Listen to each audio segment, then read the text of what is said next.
there's a kind of pain that's hard to explain to people. Because from the outside, everything looks normal. There are no obvious signs, no clear proof, no moment you can point to and say, that's when it started. But inside, you feel it. You feel confused. You replay conversations in your head, trying to understand what just happened. You feel drained, even after simple interactions. And slowly, you start questioning yourself. Maybe I misunderstood. Maybe I'm overthinking. Maybe I'm the problem. And that's the part that hurts the most. Not just what they say, but what it makes you believe about yourself. Because emotional manipulation doesn't break you all at once. It happens quietly, gradually, until one day you realize you don't feel like yourself anymore. If that feels familiar, then I want you to hear this clearly. You are not overreacting. You are not too sensitive, and you are not imagining things. What you're experiencing has a pattern, and today, you're going to understand it.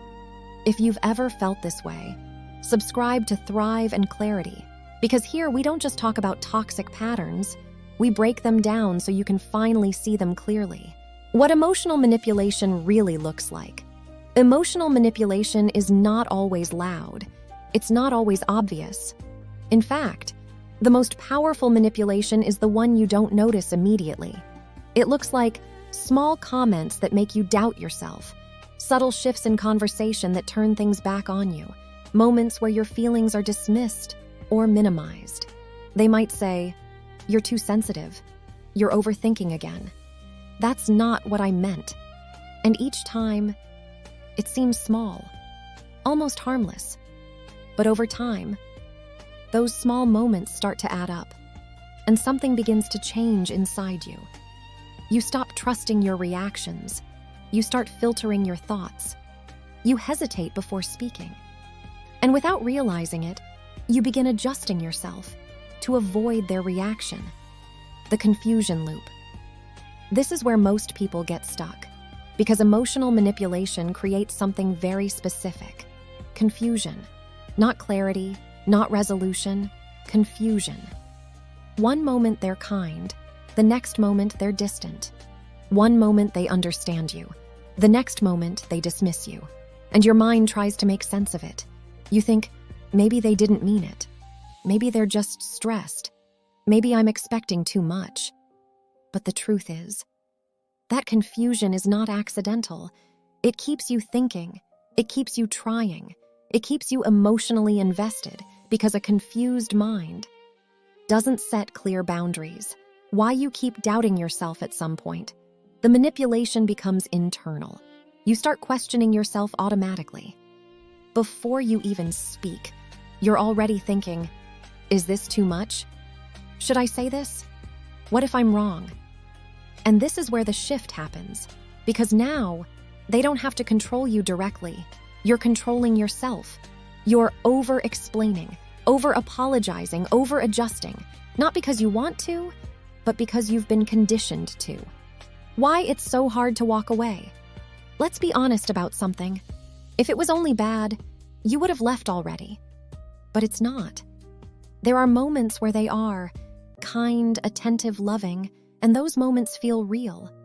So your mind holds on to them. You think, this is who they really are. This is the version I want. And you stay. Not because you're weak, but because you're hoping.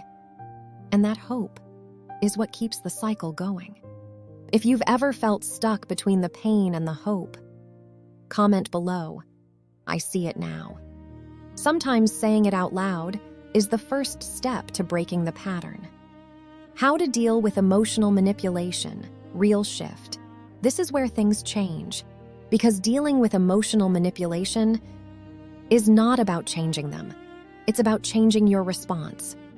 Step 1, stop over-explaining. You don't need to justify your feelings. Step 2, trust your initial reaction. That feeling you had before the doubt, that was clarity. Step 3, set internal boundaries first. Before you say anything out loud, decide what you will and will not tolerate. The power of non-engagement. One of the most effective tools is something simple: not engaging. Not every comment needs a response. Not every argument needs your energy. Sometimes, the most powerful thing you can do is step back, not emotionally react, not defend yourself, not explain, just disengage, because manipulation needs participation. And when you stop participating, the dynamic begins to break. Rebuilding your self-trust. This is the most important part, because emotional manipulation damages one thing the most: your trust in yourself. So healing starts here. Start listening to your instincts again. Start honoring your feelings again. Start choosing yourself again, even in small ways. Because every time you trust yourself, you take a piece of your power back. If you've been dealing with emotional manipulation, I want you to understand something clearly. You didn't lose yourself. You adapted. But now, you can choose differently. You can choose clarity over confusion, peace over chaos, yourself over their approval. And the moment you start doing that, everything begins to change. If this gave you clarity, subscribe to Thrive and Clarity, because this is just the beginning. And if you know someone who needs to hear this, share this video with them. Because sometimes, understanding what you're going through is the first step to finally breaking free.